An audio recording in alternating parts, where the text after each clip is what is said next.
உன்னை ஏட்டின்னு கூப்பிடுதாரே, எதுக்கு? அது உனக்கு மரியாதை குறைவா தெரியலையான்னு கேட்டேன்.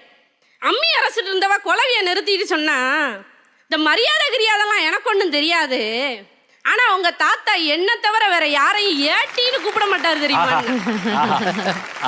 காதல் திருமணங்களுக்கு அப்புறம் குடும்ப நல நீதிமன்றங்கள்ல விவாகரத்துக்காக வரிசையில நிக்கிற ஆளை பார்த்துட்டு காதலனா என்ன, தாம்பத்தியம்னா என்ன அப்படிங்கிறத அம்மிய அரைச்சு வலிக்கும் முன்ன ஒரு கிழவி சொல்லிட்டாளேன்னு நினைச்சு.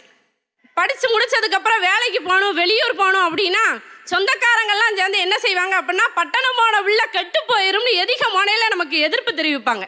எங்க கிழவி சொன்னா ஒரு வார்த்தை, வெளியூர் போறியா, வேலைக்கு போறியா, போயிட்டு வா போயிட்டு வா, ஓ முந்தி ஓன் கையிலன்னு சொன்னான். அவள் சொன்ன உன் முந்தி உன் கையிலங்கிற ஒரு சொல் கொடுத்த தைரியத்தையும் பொறுப்பையும் எந்த பிளாக் பெல்ட்டுகளாலும் தந்துவிட முடியாது அப்படிங்கறதுதான் உண்மை.